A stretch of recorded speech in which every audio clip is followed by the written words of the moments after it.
What is going on? Welcome to Gregos TV. We're doing a review today on the TCL Q6 series television. This is their kind of budget, but not super budget. It's got tons of features and a great price almost all the time, especially when it's on sale. So let's take a look at this massive 85-inch 4K television. Now here's a look at the remote. I'm not a huge fan of this remote. They've been using it for a while now, last at least 2 years. I wanna say 3 years. It's for the type of TV this is, which is a semi-premium TV with basically a economy type price. It's kind of a lackluster remote. It works functionally fine. It works, I don't have to point it right at the TV. I can basically have it pointed anywhere and it will work with this, but I do like the shortcuts on here for Netflix and Amazon Prime Video, YouTube, TCL Plus TV, Apple TV, and Pluto. That's all great. Again, the functionality is wonderful. I just wish it was a little bit more sexy, maybe a little bit smaller too. It's kind of a tall remote. It's not overwhelmingly filled with buttons, but the buttons it does have for changing profiles and getting into the settings and going home and back and all that kind of stuff works, again, functionally fine. I just wish it was a little bit sexier. Now let's go through the menu of this. If it has Google TV, so if you're used to Google TV, it's gonna have everything that you would expect on here. It has things that it thinks you wanna watch or have been watching lately. It's got all the apps that you might have installed on here. So you can rearrange these, you can uninstall apps from here, you can install apps from here, you can look at your continue watching, top selling movies. It's a very functional and easy thing to use on here. I can see it also being at the same time a little bit overwhelming for somebody to use because there is so much to do. But when you hit the home button, that's kind of where you live, is under the For You menu.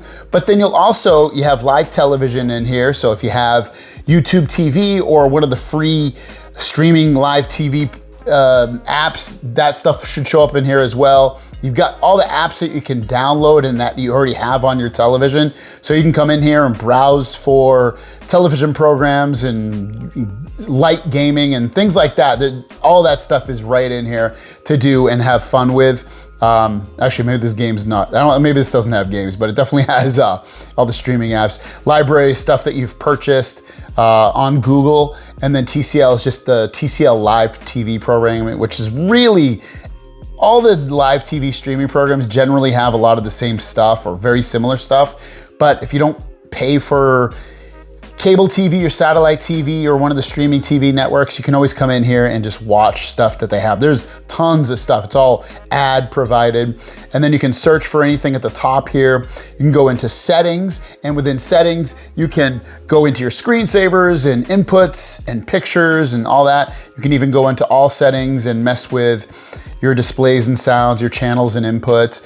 This is what we have it set to. We have it set to the vivid mode, which I think is looking the best, at least what I like. I like the brightness up to 100% so that it looks good in any environment. Color saturation set to 60.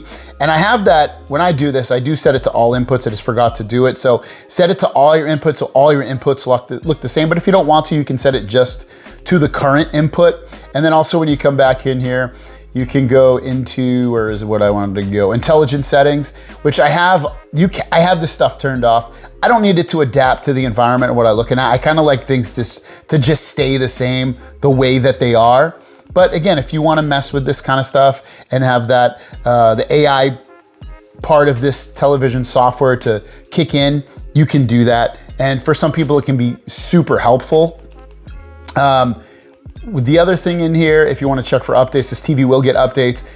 I've noticed with some of the TVs, no matter who it is, I usually get updates for a year or two. Don't quote me on that, but it just seems like that's generally the amount of time that I'll get updates until on these televisions. And that's pretty par for the course, no matter who you get. Let me just check one more thing when we have energy saver. Oh, energy saver, turn that thing off. I'll probably potentially do a tips and tricks video on this as well if I have enough time.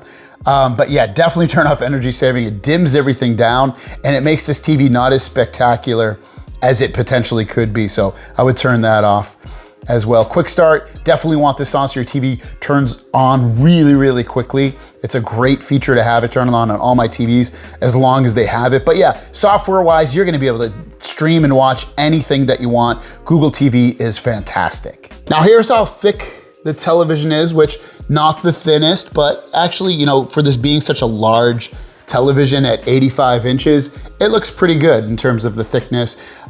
It's gonna take 2 people to hold this, obviously, because of the size and all that. And also, while I'm showing you this, you can see that just from these corners, you're not losing really any quality of view. Sometimes you buy one of these, this isn't an inexpensive TV, but like say an inexpensive TV, and you lose a lot of the quality of the color. This one stays rich all the way through, from the side all the way to the front. And again, here's a little look on here. And if you want to pick up these lights, I'll link these lights down below. They're picked up from Amazon.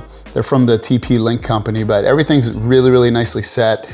Got the lights all the way around, and just a nice looking TV all the way. And then you can see the bezel. You know, there is a slight bezel on here, nothing crazy, but enough to keep the TV pretty sexy looking. At the bottom, you have a little bit more of a bezel than you do on the sides, but again, not that bad. You also have your middle part right here. Yeah, and then the top has seemingly less bezel like the sides do rather than the bottom. So the bottom has the most bezel though. Here's the HDMI ports and all the other ports that come with the television. This video was taken from my setup video, so if you want to watch that, I'll link that down below. But you get 4 HDMI ports, and a couple of those are great for gaming if you have PlayStation 5 Pro or regular PlayStation 5 or Xbox Series S or X for gaming. You can go up to 120 hertz with that. I also wanted to mention this TV is pretty responsive in terms of how fast it is to open apps or to just go around the operating system. It's not slow by any stretch of the imagination. So if you were concerned with the onboard software being slow, it's not at all. Here's a look at the 4K. I just wanted to show this really quick. It's beautiful. The colors and the quality of the screen are really, really good. Now, when I compare this to my QM7 98 inch, I'll be honest, I can't tell a whole hell of a lot of difference just watching plain Jane stuff, you know, have it be 4K or just anything. It looks awesome. Here's some 4K HDR content from YouTube, and the colors just pop. It's surprising. I'll be honest, I am surprised that there's just not a whole lot of difference between the Q7 and Q6, just on a naked eye, not side-by-side test, just knowing what I know about both televisions. They both look really, really nice. Now I'm gonna let you listen to some music, and regardless if it sounds good or bad through my recording, the speakers are surprisingly impressive with this, like really, really good. So let's get to that test. Let's go to the ocean. Yeah, let's go outside. We can hang out on the beach without freezing. Yeah, isn't that amazing? As you can probably hear, the bass, or at least I hope you can hear, the bass is super impressive. Volume wasn't even all the way up, and it was plenty loud. I love these speakers. Might be one of the best things about this television. And if you're a gamer, this thing's gonna handle it beautifully with those high refresh rate ports on there. If you've got either, I guess you could hook up a gaming PC or a PlayStation 5, PlayStation 5 Pro, Xbox Series S or X. Gaming is gonna be awesome on this. Colors pop. You got the game mode on here to give you even a better experience with the gaming. And then again, you get those high refresh rates, so everything's gonna look ultra smooth. The colors pop, the screen gets nice and bright. There's not much more that you would want while playing gaming on a TV. This thing's gonna be able to do it. All right, so TCL Q6 series. I have to be honest, I think I'd tell you just to grab this over the Q7. I love my QM7, I'm not saying I don't, but the differences between the two, not holding them side by side, it's hard for me to notice much of a difference. And to save the money on there, I'd say grab the Q6. It's awesome. It has all the HDRs, has all the inputs that you'd want, especially for gaming. It's got great brightness with the television. The speakers are really, really good. They both are on Google TV, so you're gonna get that same experience. And speaking of the Google TV experience, it's very fast and fluid. I love this TV. I think it's fantastic, and you're gonna get an awesome, awesome price. Either one that you get, you'll get an awesome price. But yeah, the 85-inch Q6, super impressed with it. Link down below if you want to pick it up. Lights are linked there down below as well, and my setup video as well. So thanks for watching. Have a great day. We'll see you guys down the road. Peace.